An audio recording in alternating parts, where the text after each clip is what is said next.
So hey everybody, thought I would share some thoughts on triads and just making a melody and supporting it with some chords.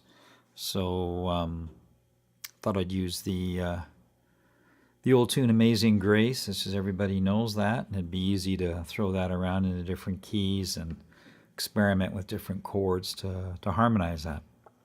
So I guess we'll start with just the melody.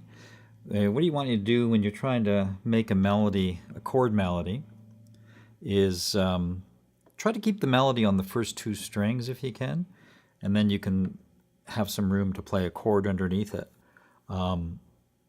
So it would be like this. If I do it in G, the key of G is got an F sharp in it, so all the Fs are going to be sharp. There's nothing out of key in the tune. So I'm just going to run through the strings quickly here. So if I go G, here's our major scale, G to A to B, whole tone, B to C, half tone, C to D, whole tone, D to E, whole tone, E to F sharp, another whole tone, so that's where the F sharp comes in, and then back to G. So there's your G major scale. A series of two whole tones, a half tone, three whole tones, and a half tone. So that's every major scale works that way. So if I take that scale now and put it on the second string, obviously the second string is a B, so we're just going to start on B, play the same scale. So B to C, to D, to E, to F sharp again, to G. So there's the start of the scale. G, A, B, C, and carry on. So then the first string starts on E, so you would have E, F sharp, G, there's the beginning of the scale. So G to A is a whole tone, A to B is a whole tone, B to C is a half tone, 1 fret. Yeah, half tone is 1 fret, a full tone is 2 frets. So C to D, another full tone, another D to E would be a whole tone, and then we have one more whole tone to do. So that would be F sharp again, and back to G. So that's just the scale. You need to know your fretboard because that's going to ultimately open up where you can play things. So you can play things all over the place. That's what makes the guitar so interesting, but kind of challenging too at the same time. You need to be thinking about it, but you definitely need to know. You can't play by shapes. You know, you'll forget them or get them all mixed up. So you need to know your fretboard. It's a big task. This will help. This will really get you going if you haven't really looked at that before. So back to the melody. The melody starts on the D, which is the fifth of a G chord, G, B, D. I'm going to try to keep it on these two strings. There's various ways you could do it, but I'll just play what comes to mind.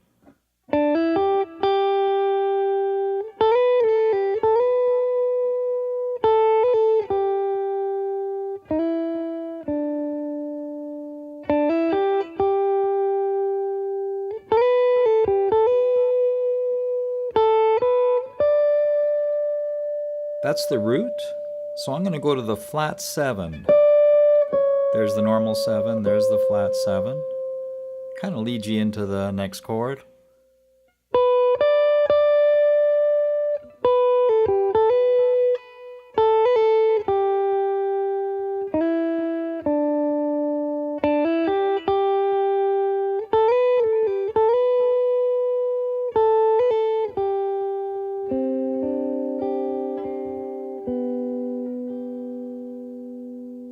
So there's the basic melody, and now we have to look at the chords that accompany that. So in the key of G, you would have a G chord. I'm going to finger this just like you would play an F chord, up 2 frets. There's a G chord. Now, again, I said you don't really want to get shapes, just play guitar by shape. So a G chord, a major chord, is the root and the third and the fifth of the scale of the root note. So you're thinking in the key of G. Good, we happen to be in the key of G anyway. So the first, third, and fifth would be a G, miss the A, go to B, miss the C, go to D, G, B, D. So there's a G, there's a B, and there's a D. So So that's the root of the chord, 3, 5. Now, if I look at that G chord and say, well, I could play, I've got a B on this string. What if I kept going up this string until I get another chord tone? So C isn't in the chord, but D is. So if I put my finger there, I've got a D. Well, where the heck is the G? So D used to have a D down here, E, F sharp in behind that finger, and there's the G. So there's the root, and you should be seeing a D chord start to take shape here. So we used to have the G there, now it's A and B, there's the B. So all this is your old D chord moved up. If this was the D in that D chord, then this would be D sharp chord, E flat usually called, and then E chord. This is an F. This would be a G flat, and then there's a G chord. So there's another way to play a G chord. They're all over the place. So then I look at that chord and I say, well, there's a D here. There's E. That's not in the chord. F sharp isn't in the chord, but G is. So here's a G. Here's a B. Fret 12 is the same as your open string. So if that's an open B, so is that. And then there's D on the first string. If I know fret 12 is E, I can just go back 2 frets to get the D quickly. So there's a G chord. This is said to be in root position because I have the root on the bottom. G, B is the third, G, A, B, C, D. G, B, D. Okay, here they're mixed up. G in the middle, B on top, D. And here it's backwards. G, the B is down here, and the D is next to the G. So there's your 3 possibilities of those 3 notes on those 3 strings. Now I could start all over again and play the G chord up here, but that's just an octave of this. Same chord, same notes in the same order. Okay, so now all we need to do is combine that melody with the right chord. So the very first chord in this song is G. So it goes, I'll just fill in a little bit of the chord. Then I'll play some melody. And then I'll fill in some of that G chord. Now the chord right now is C. So I'm going to use that shape where the root here is on the 3rd string. There's my C, so that's C, E, and G. That's a C chord now. And then it goes back to the G chord, so I'll pick the closest one, which is the first one I started in. So there you go. So the first part of the melody.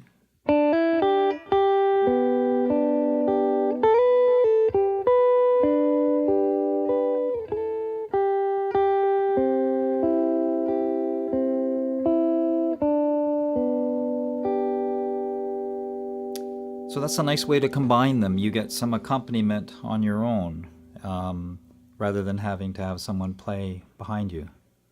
So then it goes, still G chord, still G chord.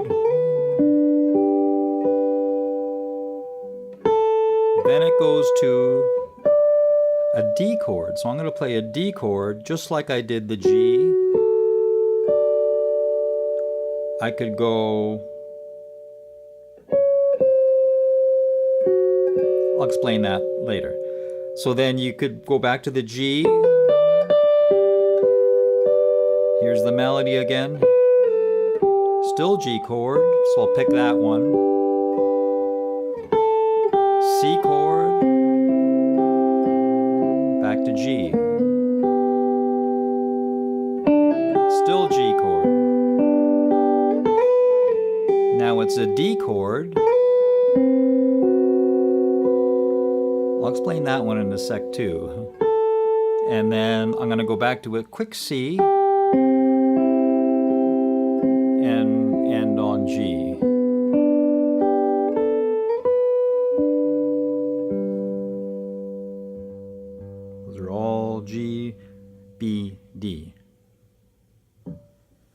Okay, so those two chords, I was going to explain. Any one of these chords, if we look at a C chord here, or let's look at the G chord, the one that we started off first in.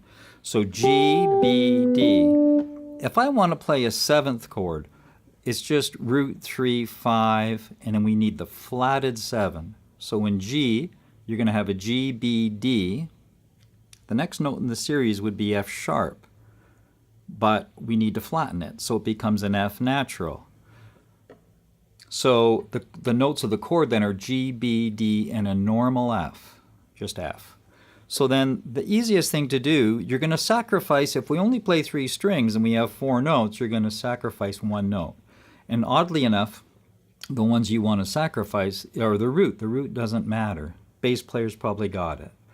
The next note that you can get rid of is the 5th, so you don't get rid of the 3rd. So here we go. Here's the G chord.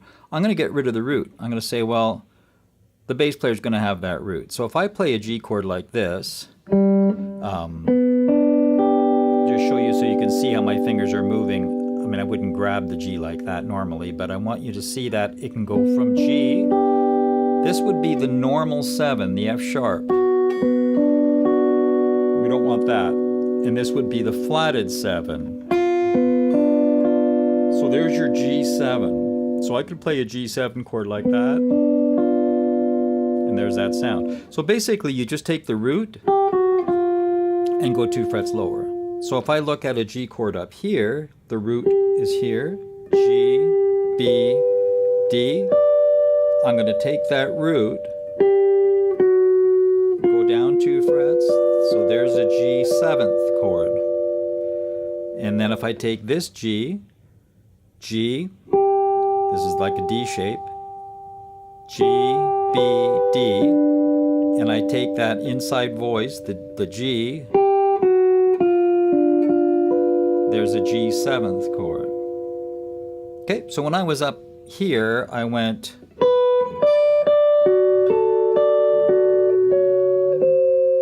So I took that note, I could have taken it this way, like the way I showed you actually first. So I could go like this. And I create the G7th sound, which creates a lot of tension. So there you go. Try to play the melody on the first 2 strings.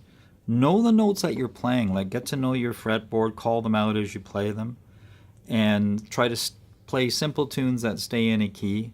Key of G has an F sharp. It's a nice key to work in, and discover your fretboard. All this stuff you can do on the other string sets too, and I'll maybe do a video on that next time. So, hey, it's Christmas time, so have a great holiday, and see you sometime in the middle of the break here. I'll do another one maybe then. Okay, cheers.